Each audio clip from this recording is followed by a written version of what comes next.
உருகிய நெய் மெல்ல பொழியப்பட்டு அதன் மேல் லேசாக சர்க்கரை தூவப்பட்ட ஆவி பறக்கும் இந்த கெட்டியான கஞ்சியை பாருங்கள். இதுதான் சவுதி ஹரீசா. இனிப்பு மற்றும் கார சுவைகள் கலந்த 4 பேருக்கு சரியாக போதுமான ஒரு பாரம்பரிய உணவு இது.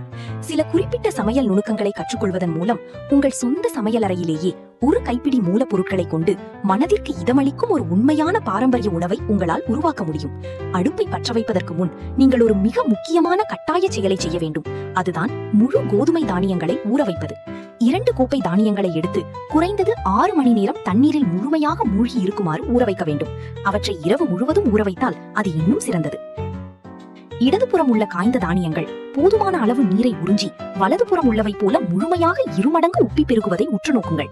இந்த ஊற வைக்கும் கட்டத்தை நீங்கள் தவிர்க்கவோ அல்லது அவசரப்படுத்தவோ முயன்றால் சமைக்கும் போது தானியங்கள் சரியாக குழையாது. இறுதியில் உங்களுக்கு சரியாக வேகாத கெட்டியான கஞ்சிதான் கிடைக்கும்.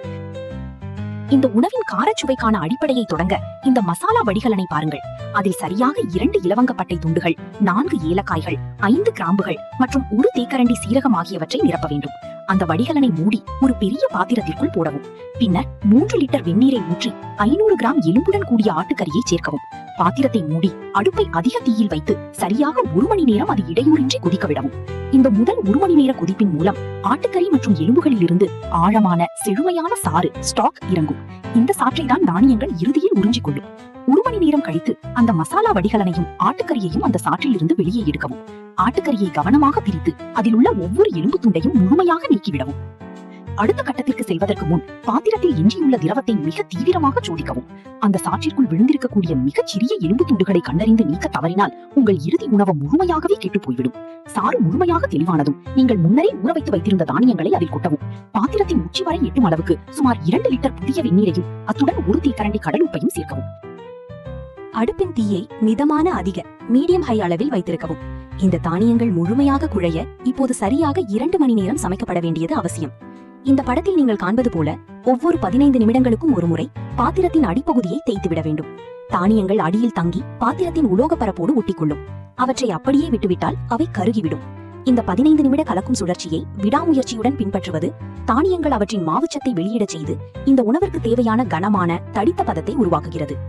1 மணி நேரம் ஆனதும் ஒரு தெளிவான மாற்றத்தை நீங்கள் கவனிப்பீர்கள். தானியங்கள் மீண்டும் அளவில் 2 மடங்காகி இருக்கும். மேலும் திரவம் குறிப்பிடத்தக்க அளவில் தடிமனாக இருக்கும். இந்த நேரத்தில் தான் நீங்கள் அதன் பதத்தை தீவிரமாக வடிவமைக்க தொடங்க வேண்டும். ஒரு தட்டையான கரண்டியை எடுத்து அந்த உப்பிய தானியங்களை நேரடியாக பானையின் உட்புற சுவர்களில் கையால் நசுக்கவும். 1.5 மணி நேரம் ஆனதும் கலவை அடர்த்தியாகிவிடும். கையால் நசுக்குவது மிகவும் கடினமாக இருந்தால் ஒரு குறுக்கு வழியாக இமர்ஷன் ஹேண்ட் பிளெண்டரை நேரடியாக பானைக்குள் பயன்படுத்தலாம். கலவை பெரும்பாலும் வழவழப்பாகும் வரை அரைக்கவும். ஆனால் உடையாத தானியங்களின் சிறிய தனித்தனி கட்டிகள் மீதம் இருக்கும் போது நிறுத்தி விடுவதை உறுதி செய்யவும். அது வெந்துவிட்டதா என்பதை சரிபார்க்க கரண்டி சோதனையை பயன்படுத்தவும். இந்த தடிமனான கூழ் உலோகத்தில் இருந்து மெதுவாக நழுவி செல்வதையும் ஆனால் அதன் பின்னால் ஒரு கனமான பிசுபிசுப்பான பூச்சை விட்டு செல்வதையும் கவனியுங்கள். திரவக்கூழ் அல்லது கெட்டியான திடப்பொருள் என இரண்டுமே இல்லாத இந்த துல்லியமான கலப்பின நிலையை அடைவது நீங்கள் ஹரீசாவை வெற்றிகரமாக சமைத்து விட்டீர்கள் என்பதை நிரூபிக்கிறது. இப்போது பாத்திரத்தை அடுப்பிலிருந்து இறக்கி சூடான கலவையை ஒரு அகலமான தட்டையான பரிமாறும் தட்டில் கரண்டியால் ஊற்றவும். இதை உண்மையான சவுதி பாணியில் பரிமாற முதலில் உருகிய நெய்யை தாராளமாக அதன் மேற்பரப்பில் நேரடியாக ஊற்றவும். அடுத்து இனிப்பு பொருளை சேர்க்கவும். நீங்கள் அதன் மேல் அரைத்த சர்க்கரையை சமமாக தூவலாம் அல்லது தேனை ஊற்றலாம்.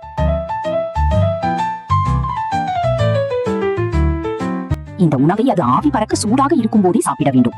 அந்த வெப்பம் மேலே உள்ள பொருட்களை உருகச் செய்து ஆழமான சுவையுள்ள ஆட்டுக்கறியின் அடிப்பாகத்திற்கு எதிராக இனிப்பான சர்க்கரையின் மாறுபட்ட சுவையை உங்களுக்கு உணர வைக்கும்.